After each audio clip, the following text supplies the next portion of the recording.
Olá pessoas, eu sou a Natasha, este é o Redemoinhando e hoje eu vim contar pra vocês o que eu li no mês de janeiro para o grande desafio do culto Booktuber.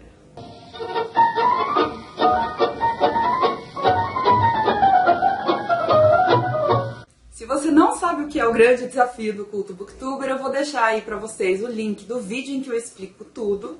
Tratam-se basicamente de desafios a cada mês, são 2 desafios por mês. Você pode cumprir um só se você quiser. São temas que a gente tem que ler naquele mês. Em janeiro, foi o Redemoinhando que propôs um dos temas, que é o tema de não ficção.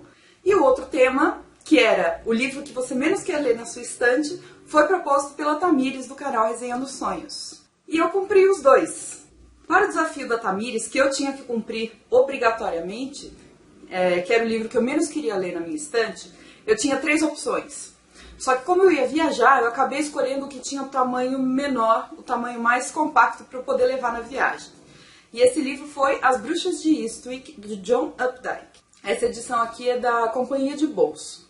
As Bruxas de Eastwick é um livro de ficção que conta a história de 3 mulheres que são mulheres de meia idade, mulheres bruxas mesmo, que moram numa cidadezinha pequena dos Estados Unidos. Elas são mulheres extremamente independentes, muito empoderadas. E a história, basicamente, é a história de um forasteiro que chega na cidade. Um cara meio misterioso, mas ele é meio esquisitão também. E que fascina um pouco essas 3 mulheres. As 3 vão se envolver com ele, vão acabar se envolvendo com ele. E essa é a história básica. Outras coisas vão acontecer, mas o principal é isso. E vamos ao que eu achei do livro. Ele é o livro que eu menos queria ler na minha estante, porque eu tentei começar a lê-lo na Maratona Literária de Inverno de 2015, e eu não passei do 3º parágrafo, assim, eu não queria ler. E aí depois um amigo meu, dando folhetim felino, acabou comentando comigo que ele não gostou do começo também, então eu desanimei total de ler esse livro. Porém, dessa vez, quando eu peguei, as 100 primeiras páginas foram muito fluidas, foi muito rápido. Isso prova que às vezes a gente lê o livro certo no momento errado, né? Depois a leitura foi um pouco diferente, assim. Tinha momentos mais rápidos e momentos mais lentos. E eu achei que esse livro tem alguns aspectos bem positivos e alguns aspectos bem negativos. Vou falar primeiro dos negativos, tá? Primeiro que eu achei que as personagens foram pouco exploradas pro potencial que elas têm. Por quê? Elas são, como eu falei, elas são mulheres muito poderosas, elas têm poderes literalmente, elas são bruxas, né? E o autor acabou centrando a história dessas mulheres fortes em torno de um cara esquisito. Assim, a maioria das coisas que elas falam e tal é sobre relacionamentos com homens fracos. Isso não gostei, sabe? Vocês já ouviram falar no teste de Bechdel? Não sei se fala assim. Mas é a ideia de que você analisa os diálogos das personagens mulheres, em filmes principalmente, mas nesse caso eu vou aplicar o livro, para ver se essas mulheres são importantes mesmo ou não para a história. Então, por exemplo, se os diálogos das mulheres são só sobre homens, essas mulheres não são fortes, na verdade, entendeu? E no caso desse livro eu acho que, em grande parte, os diálogos delas são sobre homens. Então isso eu não gostei. A segunda coisa que eu não gostei muito tem a ver com isso também, é a descrição, porque assim, esse livro tem algumas cenas um pouco sexuais. Um pouco não, tem algumas cenas sexuais. E a maneira como o autor descreve o que as personagens sentem, as coisas que as excitam e coisas assim, não me parecem muito reais. Não me parecem muito as coisas que as mulheres realmente sentem. Não sei se deu pra entender. É como se eu estivesse lendo o que um homem acha que a mulher sente. Então isso enfraqueceu o texto pra mim. Sabe? Eu não sei se é isso mesmo, assim, pra mim não fez muito sentido. Pode ser que alguma mulher se sinta daquela maneira. Mas eu achei um ponto fraco.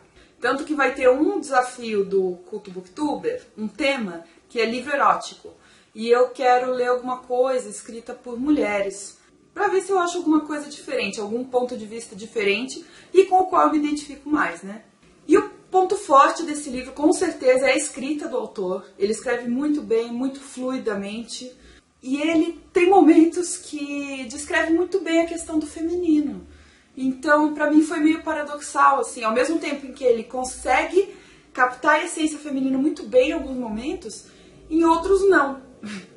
Eu fiz resenha escrita desse livro pro blog E lá eu coloquei como trecho inicial do post um trecho do livro que foi o primeiro momento que mais me chamou a atenção, que é uma das bruxas, uma das mulheres está lá cozinhando um molho de tomate, mas a maneira que ele descreve é uma maneira... Parece que ela está fazendo uma poção e parece que ela é uma mulher assim muito cheia de poderes e muito independente, com a vida sexual bem resolvida, inclusive, e eleva algumas coisas femininas, sabe?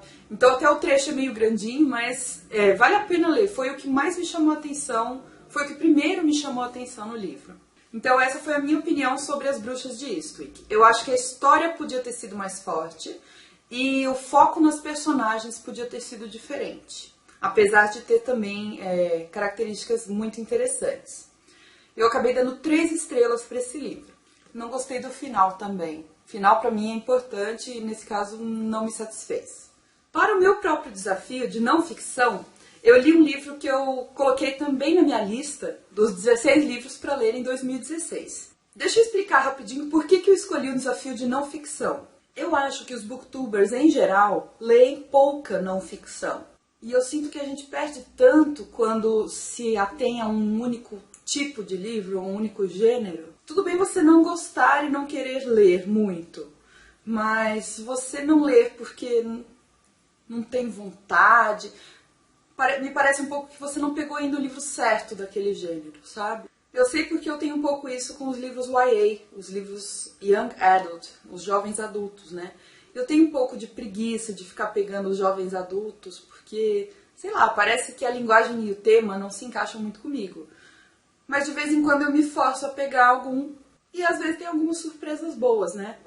O caso da não ficção, o que me encanta é que fala de algumas coisas reais, alguns casos reais, vamos dizer assim.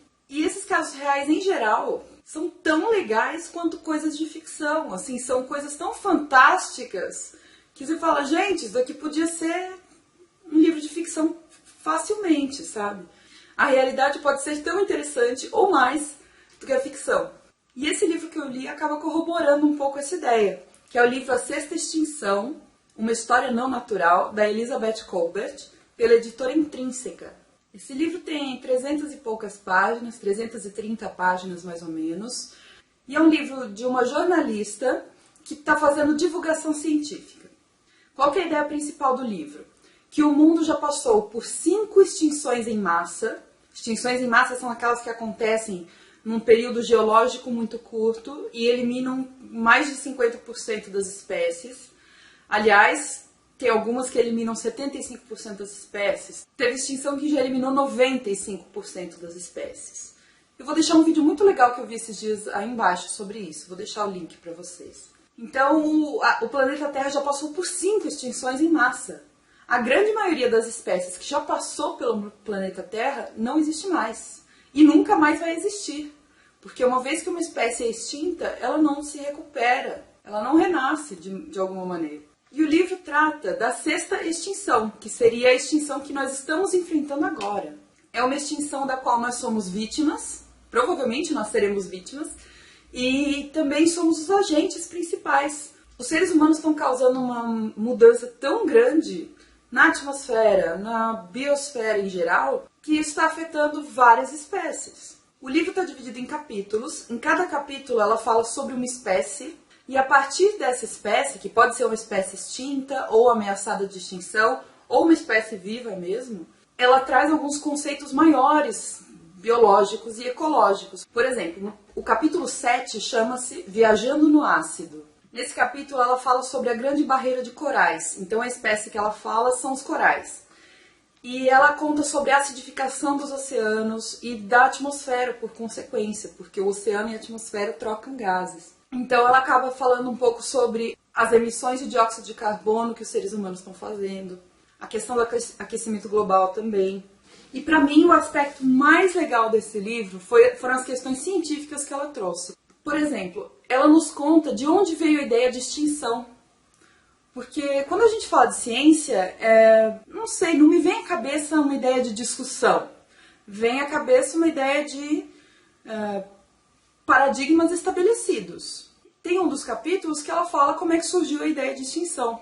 Então, como é que alguém, a partir de fósseis, a partir da observação desses fósseis, do estudo anatômico, do estudo paleontológico, do estudo geológico dessas coisas, percebeu que aquela espécie era diferente das que existem hoje e ela não existe mais. Então isso abriu caminho para a ideia de que existiram mundos antes do nosso. Gente, isso é muito fantástico! E depois ela fala também, por exemplo, de duas teorias opostas, segundo as quais uma delas, que é o catastrofismo, dizia que as extinções em massa aconteciam por conta de alguma catástrofe repentina. Por exemplo, um meteorito que cai no planeta e acaba com tantos por cento das espécies. E tinha uma outra corrente, se eu não me engano, chamava-se uniformitarismo, e essa corrente já achava que as extinções tinham acontecido de maneira gradual e lenta, da mesma maneira que a evolução das espécies. E aí, aos poucos, ela vai mostrando como é que se deu esse embate de ideias que vai acarretar numa mudança dos paradigmas científicos. Então é aí que a gente vê a diferença entre ciência e, por exemplo, religião ou mágica ou alguma coisa assim. São coisas que já vêm prontas, enquanto que na ciência tudo é construído e tudo é mutável. Então algumas coisas que a gente sabe hoje podem mudar dependendo das evidências que forem sendo descobertas e divulgadas e testadas, é claro. Então assim, esse livro é absolutamente fantástico. Ele é um pouco pessimista, mas eu sou também, então na verdade encaixou muito bem com o meu ponto de vista. Eu recomendo para quem tem curiosidade para saber mais sobre a Terra, sabe? É uma coisa bem geral mesmo. A autora ela consegue mesclar elementos mais técnicos com elementos de cotidiano, porque ela é jornalista, então a escrita é muito tranquila. Eu acho que talvez uma mudança nos títulos dos capítulos pudesse transformar o livro numa coisa mais sistematizada, mais organizada e mais cronológica. Porque essa foi a maior falha, na minha opinião. Mas eu dei 5 estrelas para esse livro, eu gostei muito. E eu recomendo para quem se interessa por biologia, por evolução, que é a parte da biologia que eu mais gosto. E eu gostei muito desse livro, muito, muito, muito. Recomendo.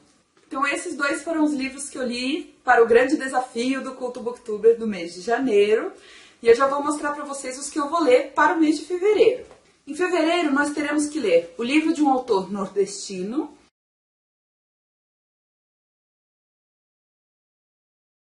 E para isso eu escolhi A Cabeça do Santo, do Socorro Acioli, que é um livro que estava há anos na minha lista de desejos e eu só consegui comprar há pouco tempo. Eu comprei na Black Friday de 2015, então eu vou ler logo, yes! E eu tenho que ler também um autor nunca lido.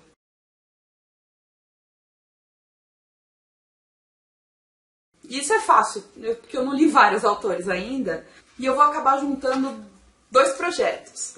Então eu vou ler um livro da Conceição Evaristo, chamado Olhos d'Água. Capa bonita, hein? A Conceição Evaristo é uma Belo Horizontina, então ela é uma autora da cidade que eu moro.